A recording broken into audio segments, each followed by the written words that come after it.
Is this thing on? I'm getting a bit flash now on these things, that's for sure. Welcome back to another instalment of Radio Broken Always, and hopefully now we've got mics, it might be a bit better from the audio side of things. As you can see, the Land Rover isn't here. I'm using that daily until something happens to it. Fingers crossed, guys, that nothing does happen to it. Touch wood and all that. Today, we're back on this. Now, this is my 1974 MGB GT Turbo, but actually, if you don't know anything about it, it runs an MX5 engine and gearbox and a turbo from an old Saab Aero Viggin, I think, something like that.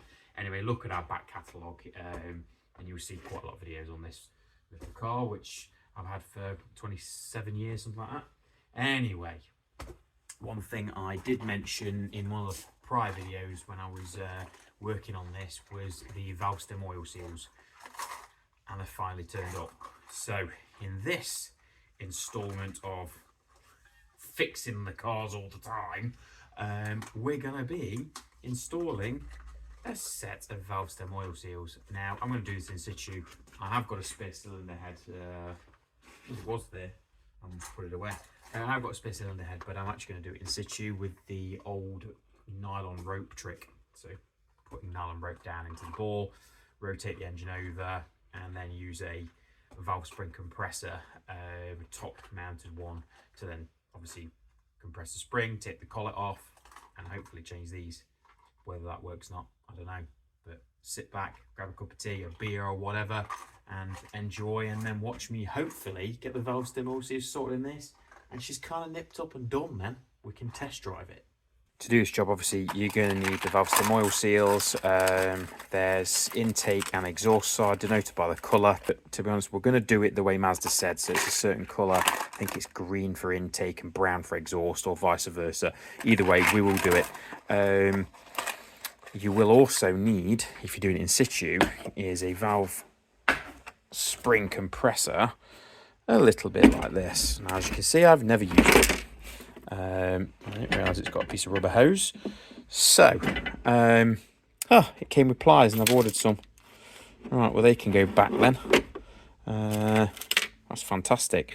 So the idea is to put these two on top of the rocker assembly and basically use this bar, and you compress it down with this arm. I've seen people do it.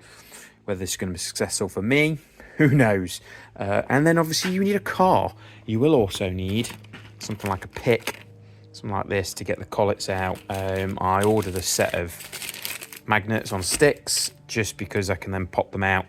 But first, what we need to do is get this thing, the top of it, stripped. So, that's find a bonnet prop. Why have I not got a bonnet prop? I notice that every time I do a video, the washing machine going. Where's my bonnet prop gone? 1.8 MX5 lump, basically, just with a 323 rocker cover. So I'm obviously going to have to take off all the rocker assembly, and obviously these spares, alternator belt, yeah, and because the cam's got to come out, we're going to have to remove the tensioner as well, the cam belt tensioner, which is not a problem. And to be honest, might change the belt actually at the same time. Then again, I don't think that one's been on long.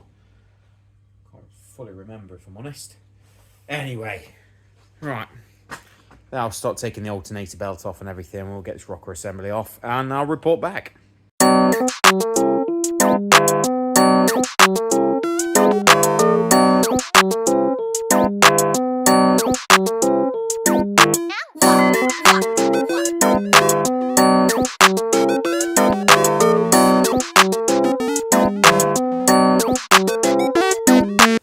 So, we've got the cam belt just pulled away.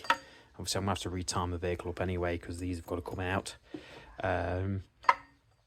The tension's loose and water pump alternator belt are all off. So what we could do is start pulling this off the rocker assembly, which I've undone most of them anyway. We can lift that out and we can start then removing the cams. So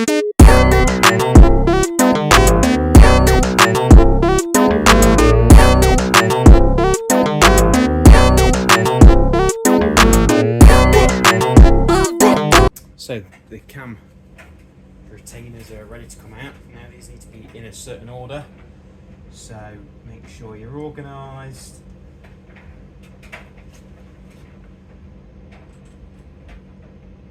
What we do is place them all in order on a piece of cardboard. Right, so the front capping was still being held. There we go.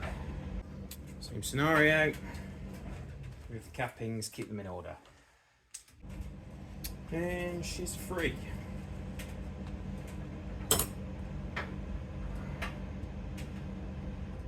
Considering how old they are, not very worn.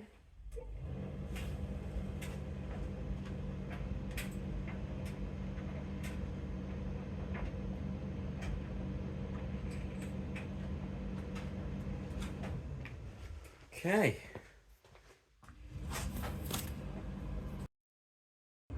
Let's just zoom out a bit.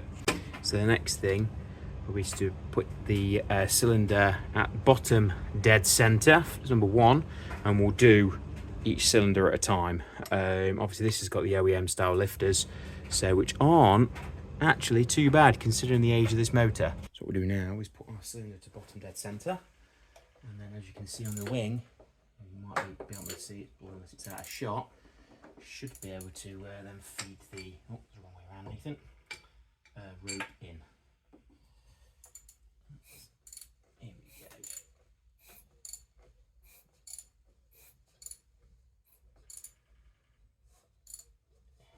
Right, we're at the bottom.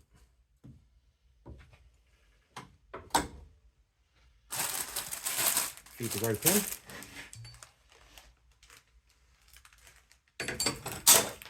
Drop all your tools all over the floor.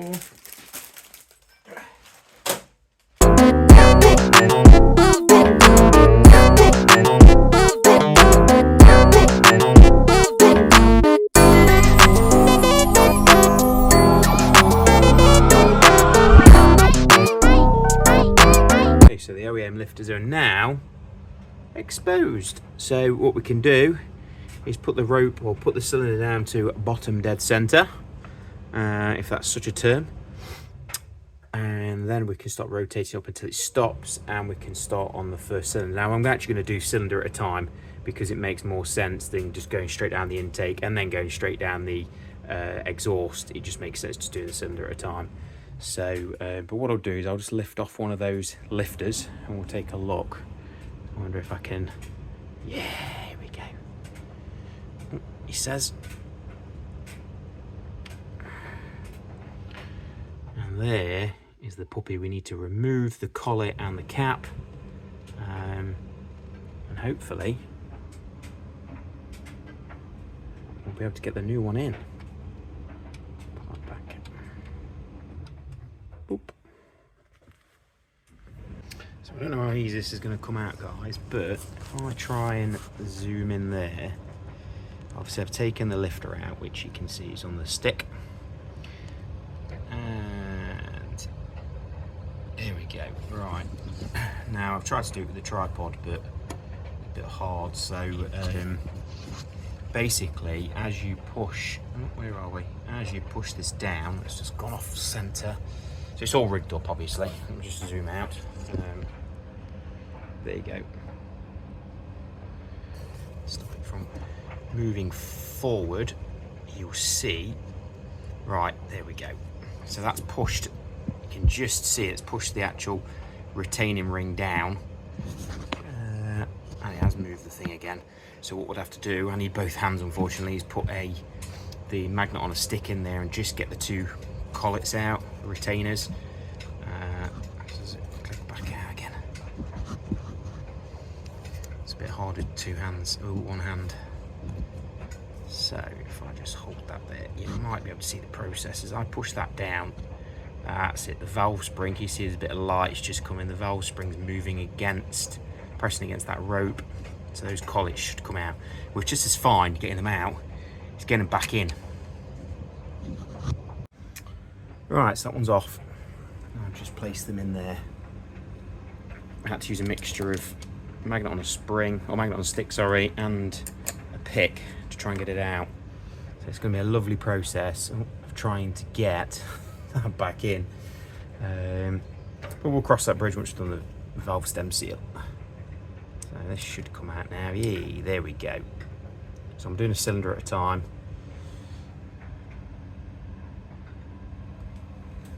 Pop that in there, they'll be cleaned afterwards. Zoom out.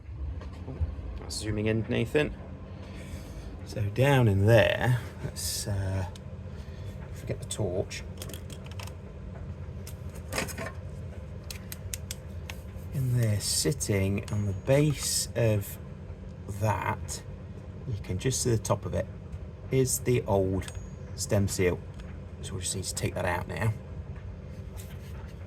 If we could remove the spring to take it out, it might make life a little bit easier, really. I'll show you the spring. For those who don't know, you can just about see it there, just sitting there, so we can take the spring out and then we'll be able to see it a bit better if we don't get the torch in the way.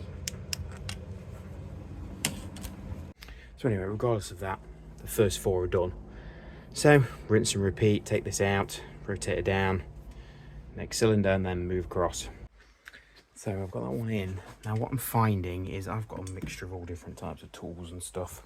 I've got all these gubbins. Now in theory what you're supposed to be able to do, I mean this one's made from Chinesium, it's absolutely shocking. So what you're supposed to be able to do is use this with one of these in the end. And basically, essentially you push down and it stops the keeper from opening up. I'm finding that one, that isn't great. But the other fact is you just can't get in there. Now what I have tried to do is put one of these ends inside there and do that and compress it down. Basically seems removing it. But it's not that good, so I'm just finding the most, well, I've done 4. So I've got quite a few to go, but the easiest method I'm finding is using a pick, compressing it as much as I can and getting those to sit at the top, and it seems to work. But it might take you 20 minutes to do one, it might take you 2 hours to do one. It's just one of those things, perseverance. So I think we'll montage this next bit.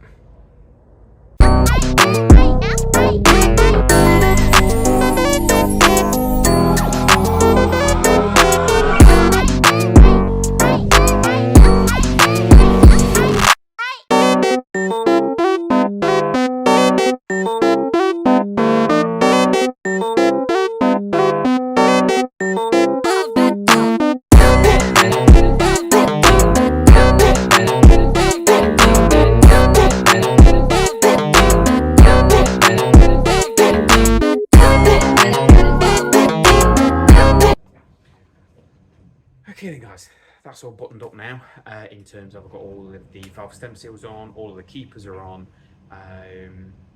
the hydraulic lifters are all in and everything else. Bit of a learning curve doing it with the rope. I've always done it with the cylinder head off. Would I do it this way again? Yeah, I would, depending on the vehicle. If it was a pushrod engine, to be honest, like the Standard or something like that, I would probably just take the cylinder head off and give it all a good nice once over. With something like this, yeah, I can understand why doing it that way. What didn't make it easy is the tool. The punch version of, or the punch attachment didn't have a point on it, so it's not transferring the keeper over, so that caused the problem. The arm and everything, doing it where it obviously compresses the spring, as you saw, that actually works. It's just a bit fiddly using the keepers and a pick to try and get them in place, but I've done it. Some of them took 5 minutes, some took 20 minutes, one of them took 2 hours. It is what it is. Obviously from experience you're going to get faster. Yeah, if you're going to do it, don't get that kit. To be fair, if you just search valve stem replacement kit, that's the one that comes up. Don't bother, go for a more expensive one. And with that, I'll probably wrap up the video. I hope you've enjoyed it. Hit that like, subscribe, and I shall see you in the next one.